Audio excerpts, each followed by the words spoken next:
Welcome to the Jack Kornfield Heart Wisdom Hour. We are delighted to share with you Jack's innate common sense wisdom and his clear, open heart. If you are interested in supporting Jack's podcast, go to BeHereNowNetwork.com/Jack. I have two wonderful, esteemed guests with me here today. Dustin Marshall, who is the creator of Feral Audio, one of my dear friends, and a podcast messiah, putting out countless podcasts into the universe, wonderful human being, and Jack Kornfield, renowned spiritual teacher, author of many excellent books on mindfulness and Buddhism, including my favorite, A Path with Heart. And I thought it'd be cool for us all to have a nice chat, because Dustin, I know you've been going through some stuff lately, and it seems like, Jack, you're the master healer when it comes to helping people work through this stuff. So that's a trip to lay on somebody, huh? The master healer. You are. I'm sorry, but you are. You know, I was thinking, on a good day, I'm helpful. You're one of my days teachers. Anyway, I'll do my best. I consider you one of my teachers. I'm sorry, but when I was thinking... Now I really feel bad. But if that's how it's turned out... Well, no, it is because of you. Oh my God, I failed. Anyway, go ahead. But fortunately, there are many years ahead for you to both suffer and get enlightened, all of that, and everything in between. Oh, man, let's hope. But it is a rough, bumpy ride here in this human dimension. And, Dustin, I know that you've been through a lot lately. I don't know how much you feel comfortable talking about. No, I mean, I'll be transparent about it. Also, A Path with Heart has been really instrumental too. I've listened to more of your life. It's only the book that I've read. I haven't finished it, but I was diagnosed. You haven't finished it? No, I'm notoriously, it's a big book. notoriously bad at finishing books. Keep going. I've been having really up and down emotions, like in a personal life, my entire life. But throughout my 20s, it's just been a string of really bad, intense relationships, like really passionate ones, and then really tumultuous ones where, emotional violence, domestic violence, police have been involved. Like, it's just been a string of back-to-back long-term relationships that have been ended very intensely. And the last one I was in, which is definitely somebody that I've never loved more in my life, we both got diagnosed within our relationship as having borderline personality disorder, which is an emotional dysregulation disorder, both cognitive and environmental, that at some point from the ages maybe like 2 to 5, your emotions are invalidated, so you constantly need your emotions and yourself validated to feel real. And so in October, I've been in the program over a year now. In October of last year, I went in to get medication for what I'd been diagnosed with, which was bipolar disorder, which I also may have. And then I started medication, which has helped my depression spells. But then the second day there, I casually had mentioned that my mom had borderline personality disorder and was untreated. And I was just very casual about it. And then I came in and they're like, we want you to fill this out. Because I had no insurance, and I walked into a free mental health clinic, the Hollywood Mental Health Clinic in Hollywood, and they gave me essentially free treatment for a year. But I was looking at this form, and it was like, tumultuous relationships, suicidal ideation, feelings of invalidation. I was just going through, and I was like, wow, this is me. And so I've been in this program for a year called DBT, Dialectical Behavioral Therapy, and it is like based off of some forms of cognitive therapy, CBT, and also there's a lot of Buddhism and there's a lot of meditation involved. And it's 4 courses that last year, and the core of the whole thing is mindfulness. So I've been in this program. I've been fascinated with it. I've also struggled more, and it's almost as if it got worse for a very long time. It does seem like you went into the program. There was a moment where things were going great, but then you end up surrounded by cops on the street at 4 a.m.? Yeah. This is serious, man. Like that's some serious stuff. What were the cops there for? It was really, I have my big emotional problems are rage and obsessiveness.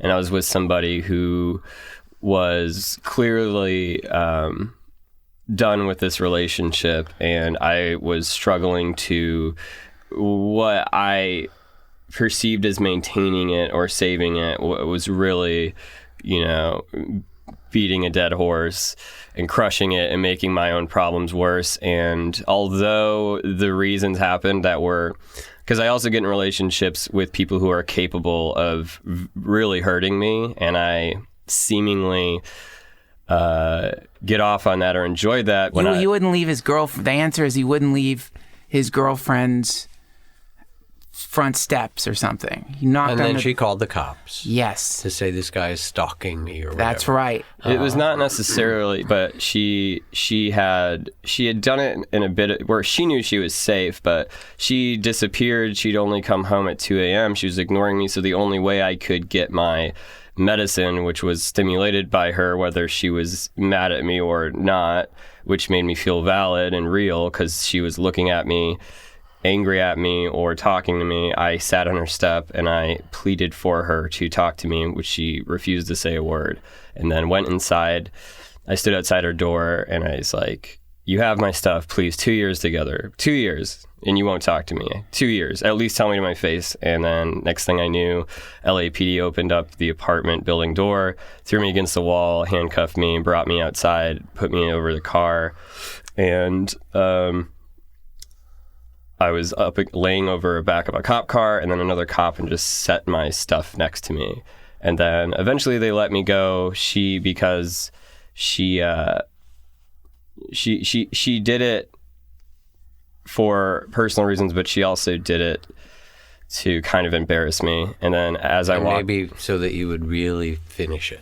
Yes. It's like, okay, in case you didn't get the point, we are really done. This is over. I'm going to have a team come and kind of put the exclamation underline in it. Our relationship is finished. Yeah, well, to put the period on it, about 30 seconds after, and I started crying because I was terrified, because I'm terrified of police. They kill people, and I was horrified and embarrassed, and I was like, this is over. This is the last time I'm going to see this person. This is it. This is it. And as I walk away, she started texting me as if nothing happened. So there we are, Jack. She started texting you what? As if nothing happened. If nothing had happened. And about a month, we did a month of about the back and forth thing until I eventually forced myself with therapy to not talk to her. Yeah, anyway. I'm glad you did. Thank you. Because it was, how do we say it? Didn't sound so healthy. Oh. But I thought Dustin I thought having a conversation about this would be great, because my life has been punctuated by these kinds of terrible breakups, and I've never gotten married or pulled off a long-term relationship that didn't end in some kind of catastrophe. And this particular one that I'm in right now, I don't want to mess it up, but I watch myself. I haven't gotten to the level where of what she hasn't called the cops yet. Not yet. Not yet. But no, you don't know what could happen. But when you're faced with love and you're in this experience, it gets so painful and so heavy, and you watch the mind. Well, it's painful for a variety of reasons. One is because when you love somebody, you make yourself vulnerable.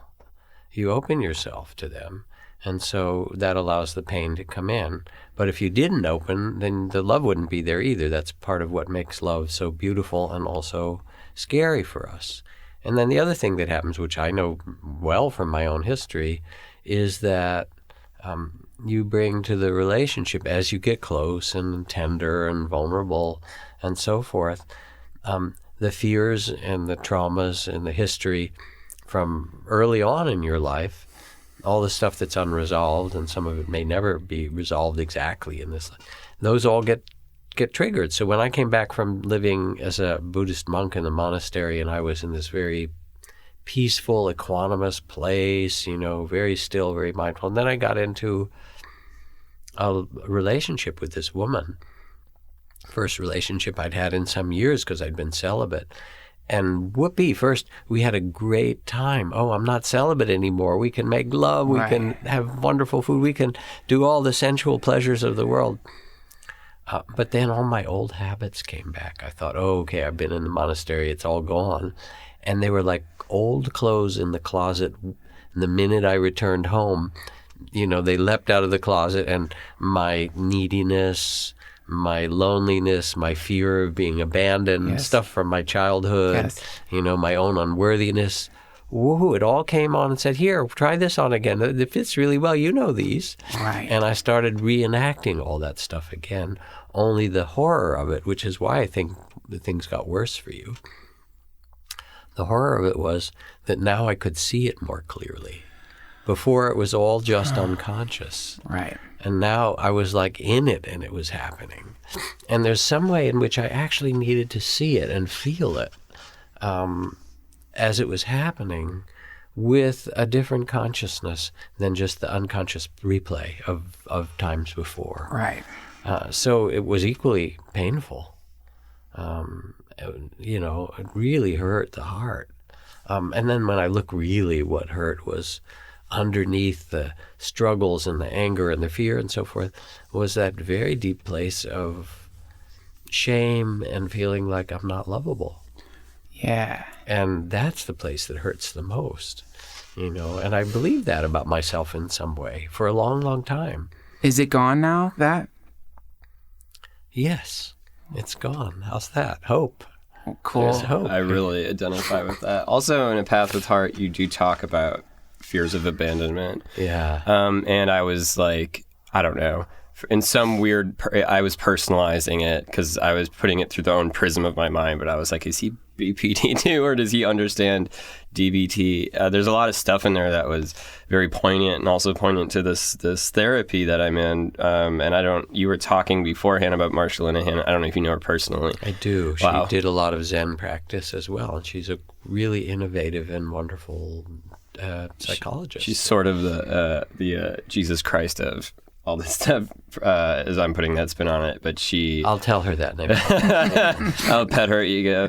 But it is about my ego, fractured one, and it is about my drama and the drama of my life that I define myself as or by. And it's like it's just the repetition of, because when I had the same fights. I mean, word for word with her as I'd have with every girlfriend, except it was snowballing, and I was like, repetition compulsion is a word for it, and we keep doing it over because we're trying to solve something, some puzzle. How do I learn to love where I don't get on this treadmill? Repetition compulsion. Yeah.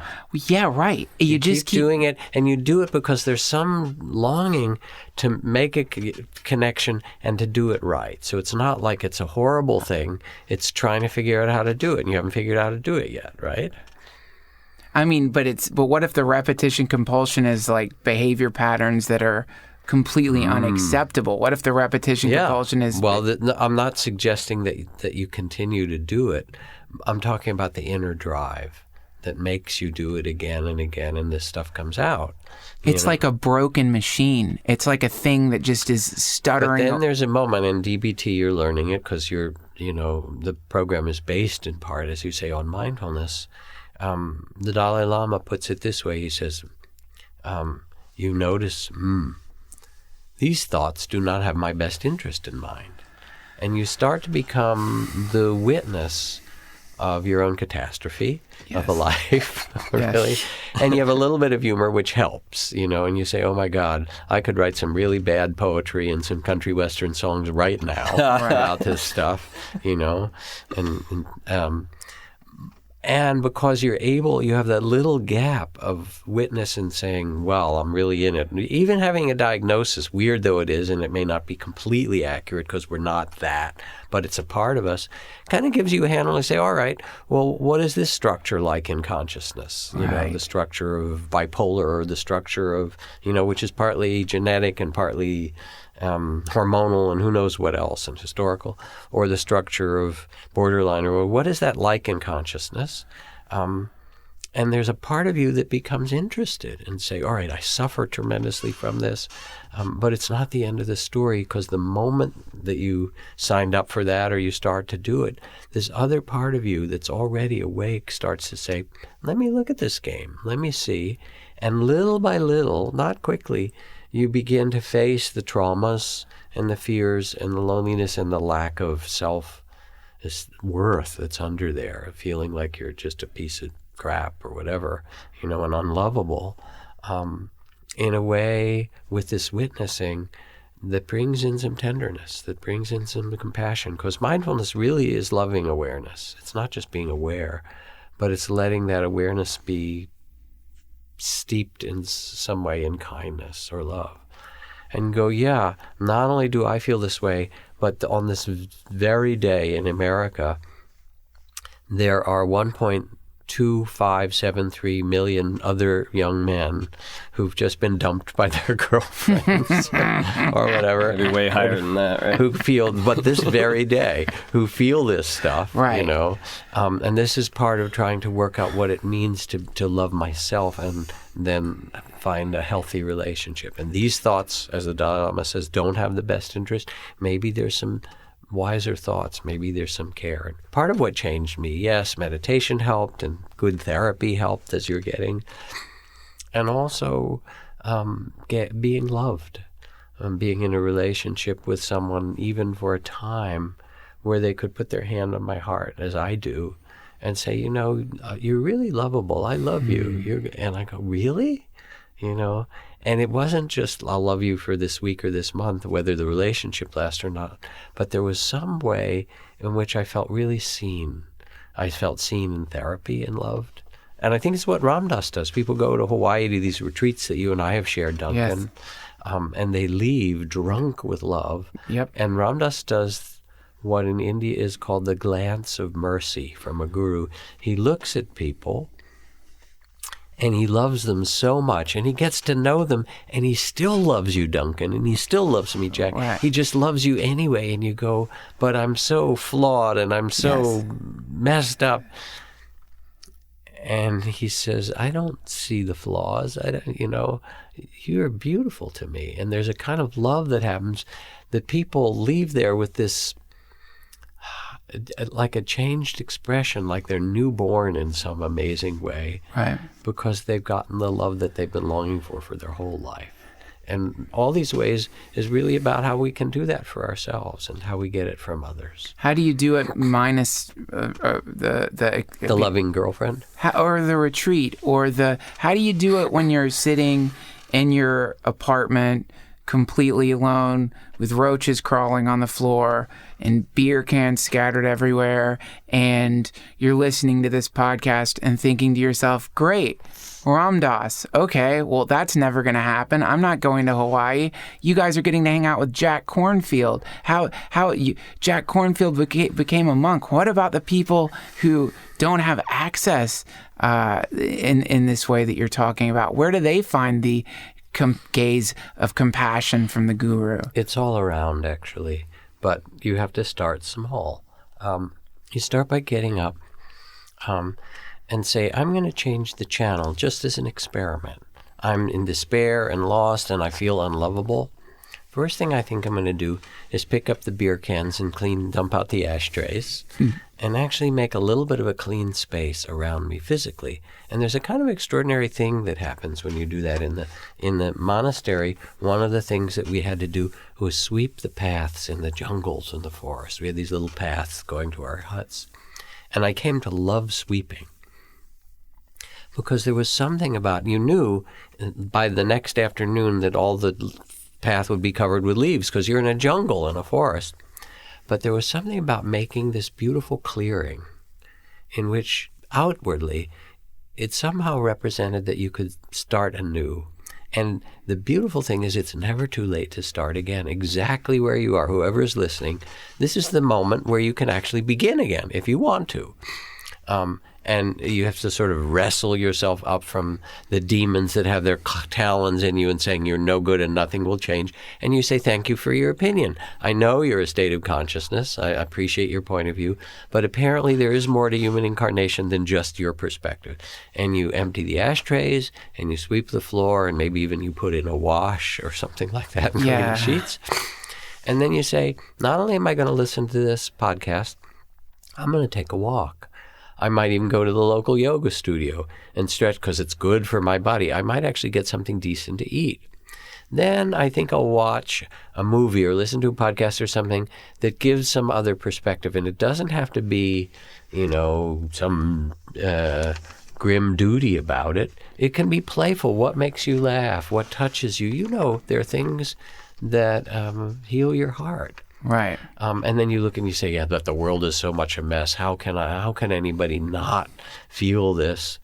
And then you look and realize that one of Gandhi's closest friends was this guy named Khan Abdul Ghaffar Khan, who trained in Afghanistan, where we had this long-running war and the Russians did it and everybody's been, who trained 100,000 men as the Afghani and Pakistani Northwest Province Peace Army, and they all vowed to resist the British colonial rule and to bring freedom to their countries no matter what it took in the face of death and to harm no one in the process, even if they were killed. And you think, oh, the world is full of terrorists or the world is full of,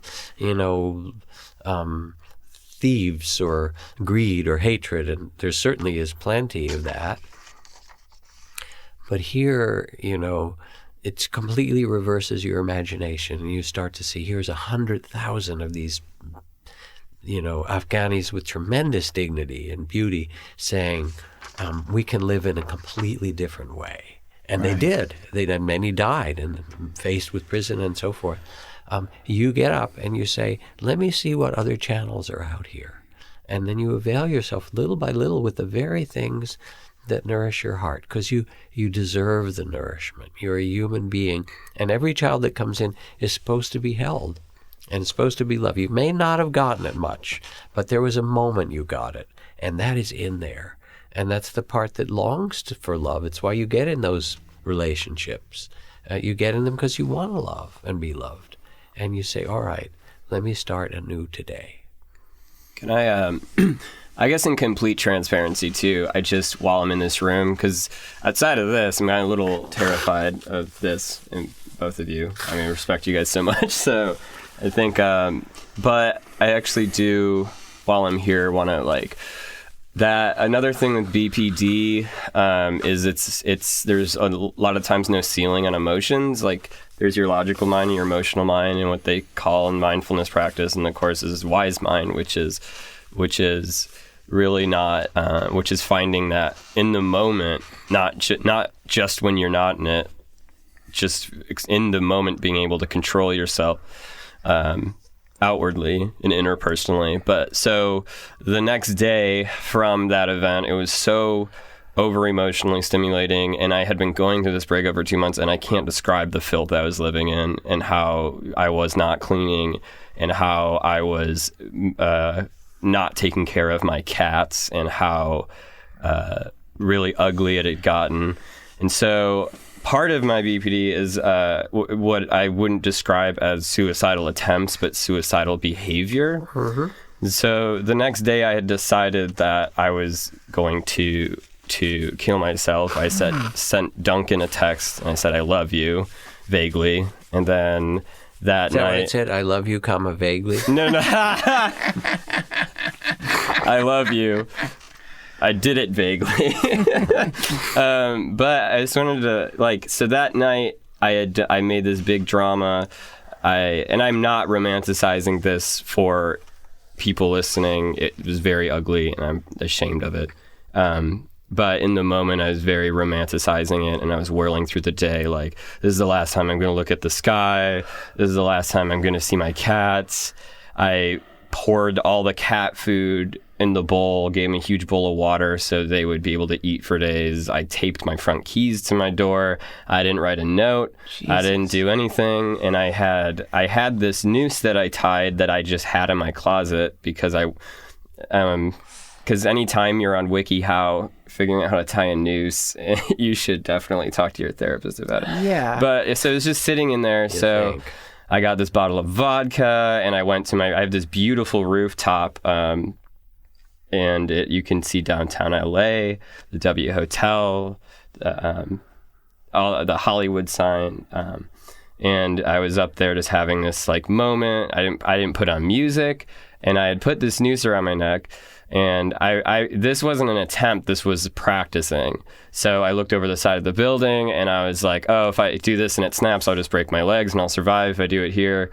So I had put this noose around my neck after drinking a whole bottle of vodka, and it went really far really fast because it went around my neck so fast, and I all of a sudden couldn't breathe, and then I felt the vodka coming up, and I was struggling to get it off, and I did not want to die, so I pulled it loose and then immediately started vomiting a lot, and like vomiting, and then so this is the farthest any one of my behavioral things had gone.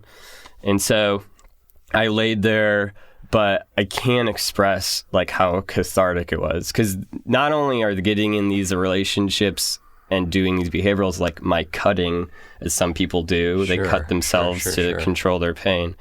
I had felt, whether it was all the vomiting, I'd felt like I had worked out. I had felt really warm, and this thing washed over my body, and I felt so comfortable and laid out, and I'd gotten this thing out, but it had gone really, really far. And so I had to be honest with my therapist because I was scared if I told them I would get in a 3-day lockup, and I can't do that because of my career and stuff. So I had also been reading the idea of like suicide in Buddhism, that the Buddhist view on it is essentially neutral, that it's like a lifestyle choice. I don't necessarily. Is that true? Really? I don't know. What have you been reading? It's on the internet. Oh, lifestyle choice. That it's like neutral. You know, it's like their view. Suicide's my lifestyle. Yeah. Anyway, in all transparency, Brief lifestyle. Yeah. I just wanted to throw that out there. I had no idea that happened. The internet is messed in that way because you can find anything you want out there, pretty much. You just find what you want to hear on there. Yeah, exactly. But what about the next time? But wait, what about the next time? First of all, I'm just, I'm really touched that you're willing to share it, because people listening, there will be people who are in that level of despair. And there's a certain way in which there's a real logic to suicide. The pain is so much, let me put myself out of this pain. But then there's a big mistake in understanding. The good part is that you realize that something needs to die. The bad part is that you think it's your body. Because in Buddhist teaching, in fact, killing is considered a grave mistake and a grave thing to do that's really, really unskillful and makes terrible karma. And it doesn't matter whether you're killing someone else's body or your own, so that whatever you read on the internet is not accurate. But the intelligence of the suicide is that it says something has to die. I can't continue to live this way. And there's a kind of wisdom in that this is hellish to live in this state of feeling so bad about myself, of feeling so rejected, of feeling so unlovable, of feeling emotions out of control, and so forth. it's not your body that's causing the problems, it turns out. And it could well be, if you die, that you'll just get reborn with exactly the same problem to work out again, and maybe not even in LA, but you might be reborn somewhere the incarnation is a little tougher to work it out. So it's not necessarily that the solution can happen on the physical level. And what happened to you is you actually had a near-death experience. And you realize, as people do who dive off the Golden Gate Bridge, and 95% of them die, but there's this small group who survive. And when they're interviewed, there was a book of interviews with all of them. Almost everyone says, I realized on the way down, this was a mistake. And I'm so glad that I survived. You had a near-death experience that told you somehow in you that you didn't want to die, that you loved life, but that you had to let yourself release, cathartic, go through, somehow shift from the suffering to some other possibility. And so I want to respect that that's really what you're longing for, is a new birth in a different way, but not through your body. And that's why, whether it's DBT or other really, deep and powerful spiritual disciplines or other forms that you can seek out, or for some it's travel, or for some it's some, doing some extraordinary sacred medicine in the right way, in which you actually do let go of your old identity and find some new way to be, that you're being called to. Why do people cling to this? You talked about it like old clothes. Dustin's experience of being in a filthy place, my clinging to this sort of attitude that is a lot of the times rather cynical and angry, or just a general sense of habit. That line, it's better to be wanted by the police than not wanted at all. That there's some way, or that, there he. I mean, this is. I'm sorry, I'm talking. It's a little too close to home. A little close to home there. But there's something true in it. But also, how abused children want to go back to their parents, because it's their parents and it's what they know. And so that identity, in the sense that this is the love that came to me. This is the way love comes. It doesn't only come this way. It turns out that love can come in a much more beautiful and nourishing way than being so messed and mixed with pain. But if that's all you know, our longing for love is so deep that we go back to that, because that's all we know. Right. But in fact, now you know that that's not the only source of it. Right. Right. It's like there's a lot of nipples on the dog, right? You don't have to go to the infected, rotting, oozing one. There's a lot of nice image, Duncan. Yeah. Or as we said in the different podcast from the poet Hafez, fear is the cheapest room in the house. I'd like to see you in better living conditions. Right. And in a way, you're shifting from the terrible living conditions, thoughts that don't have your best interest in mind, overwhelming emotions, terrible beliefs about yourself, and really kind of agonizing pain at times, and saying, do I have to live in this? Maybe the first move is, to step out of the apartment, to step out of that place. Well, and days later, it was a series of events where I had put the rest of my money into my business. I knew I was unable to pay my rent. My car got impounded, and I was unable to get it out, so they auctioned it. So I'd lost my car, and I was, doing public transportation every day and adding hours to my day, and I was just very, very stressed out. And the week after this happened, and I haven't.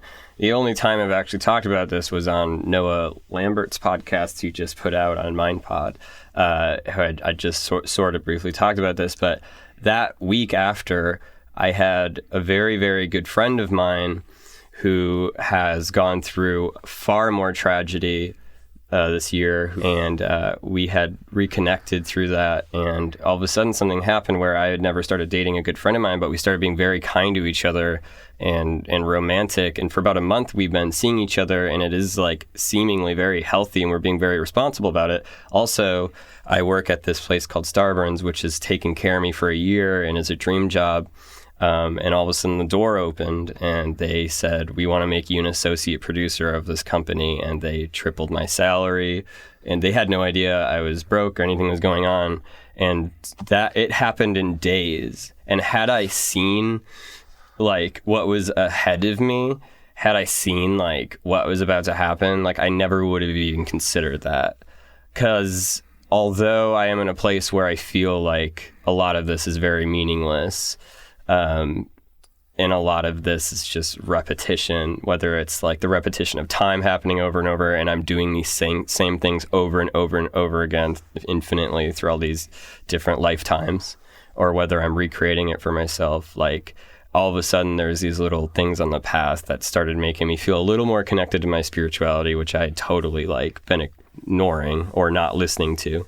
So all of a sudden there were these little ironic things that started happening, good things. But not to be dire here, because that's wonderful. But something, number one, if ever again that happens, don't text. Right. Call again and again and again until I pick up the phone. Right. Please. You can't. That would be devastating to so many people. It would be. And that's one of the things. It's so confusing because it's not just your life. Your life is interwoven with all these other people. And it would be devastating. It would be, you would leave the wreckage of guilt and loss and suffering for so many other people. And they'd say, what did we miss? What could we have done? For years and years and years and years. It turns out It hurts people. I've had friends committed suicide. It hurts people. You're not just hanging yourself. Yeah. That's the first one. The second thing, though, that concerns me is you're talking about a waveform here, and you're talking when you're hitting the bottom of the waveform, you're on the roof, drunk, with a noose around your neck, and then when you come up, and suddenly things are getting better, it's great. But what about when the bottom of the waveform comes again? What are some things people can do, Jack, when that, I think I've completely messed up this word or misunderstood the lecture by Pema Chodron, where she talks about a term called Shempa, which is, my understanding of it is the feel when you're pulling the bow back, when you're about to let go, let fly with the arrow, let fly with the words, let fly with the violence, whatever the thing is that you're stuck in. What are some things that we can do to expand the moment before we do that act so that it doesn't happen at all? What are some things Dustin can do if he ends up on another roof? What are some things people can do if they find themselves in those last moments, whatever they may be, whether it's about destroying yourself or your life? I mean, I'm sorry. And I was embarrassed to reach out to you. And so, I mean, it was just a pure embarrassment. So embarrassment. People are embarrassed. People would are rather ashamed. They'd rather. People would be sorry. Go ahead. Rather die. You were going to say. You'd rather die than be embarrassed. Yeah. Well, embarrassment is a kind of death too. It's a death of your image, of how you look, and you don't want that. So, I'm not going to be some pie-in-the-sky answer. It's really very important to simply reach out to another human being. In that place where you feel so lost and so suicidal, or determined, or whatever it happens to be, the pain is so much. The medicine is really the hand or the heart of another human being. And for almost everyone, there is someone that they can contact. And then a different consciousness comes in that says, yes, and do you know how that would affect me? Do you know how that would play out? Plus which, you're act as if this is the end of the story. And it's not. It's never too late to start again. Poet Dina Metzger writes, give me everything mangled and bruised, and I will make a light of it to make you weep. And we will have rain, and we will begin again. And somehow it's not the end of the story as you found, but that's true for all of us. Something needs to die. You can honor that. You can say, the depth of the pain you feel is truly honorable. I respect it. You can tolerate it, because what you see that needs to die is not your body. but the way you are in the world and the whole way you're living your life, some deep death rebirth has to happen. And let's talk about what that would be so you can start again, you know. But the main thing is to reach out, because another human being holding your hand or speaking to your voice, all of a sudden you realize, oh, the thing that made me feel so alone isn't true. I'm not as alone as I thought. I'm not alone.